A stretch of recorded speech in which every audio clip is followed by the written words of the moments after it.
सेवक साहस चोर भया नर जम के हाथ बिकाएगा जी। देखो देखो दुनिया की दोस्ती रे मोए देख अचंभा आप है रे, कछु सार असार विचार नहीं सट छोड़ अमृत विष खात है रे। फिर भोगत भोग अघाए नहीं, फिर वही दिन वही रात है रे। सुन सेवक राम हैरान भया, कुछ बात कही नहीं जाते रे। क्या कहें, भोगों में लगे हुए रात और दिन, और ईश्वर हमारे से कराता है। बिल्कुल गलत है ये बात। भगवान फल देते हैं, उसमें भी एक विलक्षण बात है, उसमें भी लोग बहुत अपरिचित है। कोई कहे तुम्हारे को क्या पता, मेरे को पता है, मैं बहुत वर्षों तक अपरिचित रहा, इस वास्ते मेरे को पता है कि अपरिचित रहता है आदमी, मेरे को अनुभव है। पापों का फल दुख नहीं है, ये नहीं लगेगी आपको बात। पापों का फल दुखदायी परिस्थिति उत्पन्न होती।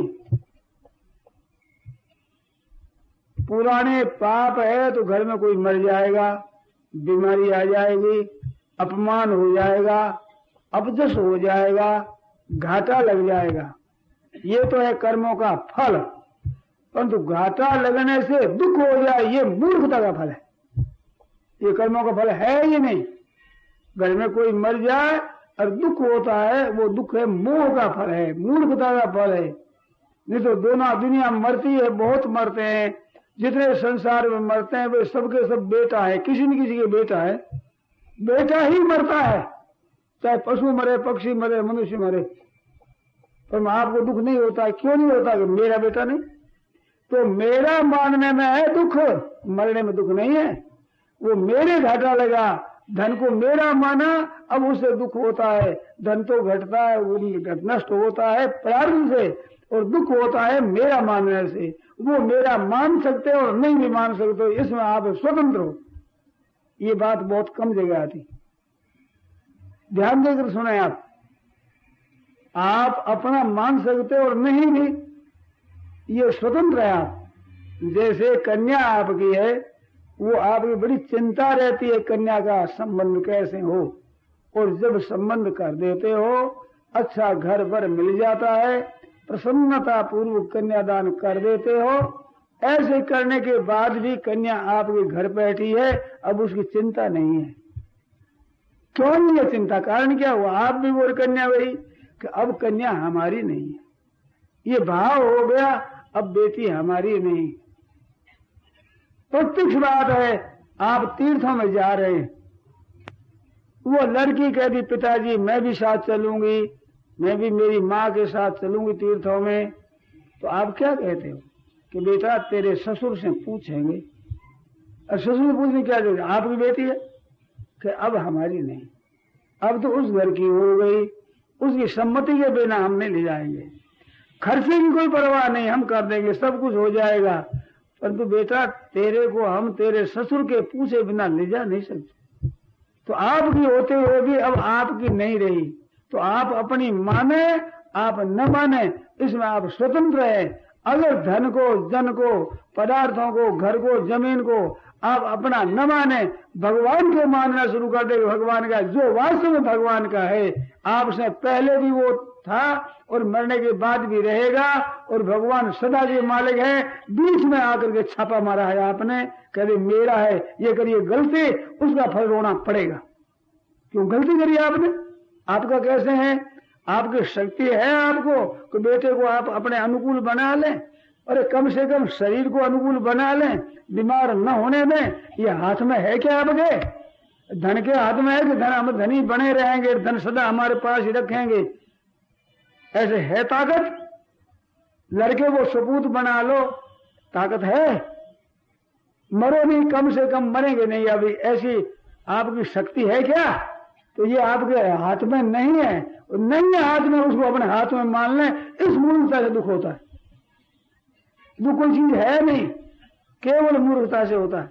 हमारी नहीं है और हम उस पर कब्जा करते हैं, ये बेईमानी का दुख है। बेईमानी छोड़ दो, कभी दुख नहीं होगा। तो प्रारब्ध का फल दुख नहीं है, प्रारब्ध का फल परिस्थिति है। परिस्थिति वैसी सामने आ जाएगी, सुखदायी और दुखदायी। आप उसमें हंस भी सकते हो, रो भी सकते हो, इसमें आप स्वतंत्र हो। दुख होता है, हृदय में जलन होती है, वो मूर्खता का फल है, प्रारब्ध का फल नहीं है। ये बात मेरे को बहुत कम जगह मिली, इस वास्ते आपको चिताकर कहता हूँ, इसमें खूब आप विचार कर लें और फिर शंका हो तो फिर कल पूछना मौका लगे तो। इस वास्ते ये जो कर्मों का फल मिलता है उसमें हम स्वतंत्र है, कर्म करने में हम स्वतंत्र नहीं है। अगर स्वतंत्र होते तो ये आप लोग हम लोग इकट्ठे होकर बातें करते, इसका क्या फल होगा? कुछ फल नहीं होगा, क्योंकि जो हम तो ईश्वर कराएंगे वही करेंगे, तो शिक्षा कुछ काम नहीं आएगी। ऐसा कोई मनुष्य होगा ही नहीं, हो सकता ही नहीं कि जिसके कर्म कोई है ही नहीं, जन्म हो गया। जन्म होता है वो कर्मों से होता है, और कर्मों में शुभ अशुभ करने की बात अगर लिख दी गई तो फिर इधर उधर कोई कर ही नहीं सकता। ये बात नहीं है। पुराने कर्मों की परिस्थिति हमारे सामने आती है, उस परिस्थिति को आप बदल दो, इसमें आप स्वतंत्र नहीं हो। उस परिस्थिति का सदुपयोग करके अपना कल्याण कर लो, इसमें आप सब स्वतंत्र है, कोई पराधीन नहीं है। इसमें एक मार्मिक बात बतावे जिस तरफ दृष्टि मनुष्यों की बहुत कम जाती है, वो ये है कि सदुपयोग और दुरुपयोग इसलिए करने में हम स्वतंत्र हैं। ये खास बात, जैसे रामायण में आया है, काकभूषणी से गरुड़ जी ने प्रश्न किए हैं 7 उत्तरकांड में। उसमें पहला प्रश्न है कि सबसे दुर्लभ शरीर कौन सा है? इसके उत्तर में कहा है कि सबसे दुर्लभ मानुष देही, सबसे दुर्लभ मनुष्य शरीर है। जीव चराचर जाचत जी, जिस शरीर की जाचना चर अतर स्थावर जंगम संपूर्ण जीव करते हैं, अचानक हम मनुष्य बन जाए तो दुर्लभ मनुष्य शरीर है। अब बात कहता हूं, आप खूब कान खोलकर ध्यान देकर के सुने। उसमें कहा है कि नरक स्वर्ग अपवर्ग निशेनी, ज्ञान विराग भगति शुभ देनी। ये मानव देही कैसी है? इसमें 6 बातें बताई। नरक स्वर्ग अपवर्ग, नरक जा सकता है, स्वर्ग जा सकता है, मुक्ति में जा सकता है। और ज्ञान विराग भगति शुभ देनी, ज्ञान प्राप्त कर सकता है, वैराग्य प्राप्त कर सकता है और श्रेष्ठ भगवान की भक्ति प्राप्त कर सकता है। ये 6 बातें इसे प्राप्त की जा सकती है। इन 6 के बीच में नरक सबसे पहले नाम आया। नरक स्वर्ग अपवर्ग निशेनी। प्रश्न था कि सबसे बढ़िया शरीर कौन? कहना मनुष्य शरीर, उसका फल के नरक में जाना। ये निंदा हुई कि प्रशंसा?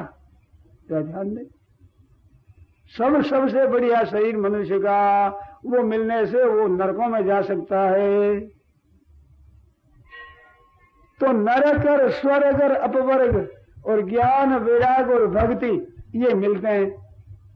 इसका अर्थ क्या हुआ कि मनुष्य शरीर मिलने पर सदुपयोग करोगे तो ज्ञान भक्ति वैराग्य मिलेगा, और दुरुपयोग करोगे तो नरक मिलेगा। तो उपयोग की महिमा है, शरीर की महिमा नहीं है, परिस्थिति की महिमा नहीं है, परिस्थिति के उपयोग की महिमा है। ऐसे धन की महिमा नहीं है, धन के उपयोग की महिमा है। विद्या की महिमा नहीं है, विद्या के उपयोग की महिमा है। आपको कोई पद मिल गया, ओहदा मिल गया, उस पद की महिमा नहीं है, पद के उपयोग की महिमा है। ऐसे आपकी जो योग्यता है उस योग्यता की महिमा नहीं है, योग्यता के सदुपयोग की महिमा है। और सदुपयोग करने और दुरुपयोग करने में आप सब कैसे स्वतंत्र हैं, कोई पराधीन नहीं है। और सदुपयोग के लिए शिक्षा होती है, वो कर्मों का फल नहीं है। सदुपयोग में सत्संग, सत्शास्त्र और सदविचार, ये 3 कारण हैं। अच्छे शास्त्र सुनोगे, अच्छे विचार रखोगे, अच्छे पुरुषों का संग करोगे तो उनका सदुपयोग कर सकते हो। और ऐसे ही ऐसे दुर्व्यसनों के और ये तरह तरह के ग्रंथ जो आज आते हैं, उपन्यास आदि गंदे गंदे, उन पुस्तकों को पढ़ोगे और गंदे आदमियों का संग करोगे और गंदे विचार करोगे तो पतन होगा ही, इसमें संदेह नहीं है। क्योंकि आपने अपनी बुद्धि का दुरुपयोग किया है। दुरुपयोग करने का फल महान अनिष्ट मिलेगा। इस वास्ते वो दुरुपयोग करना है, सदुपयोग करना है, इसमें सब के सब स्वतंत्र है। कर्मों का फल है, वो करना होता है, कर्म होता है, कर्मों का फल होता है।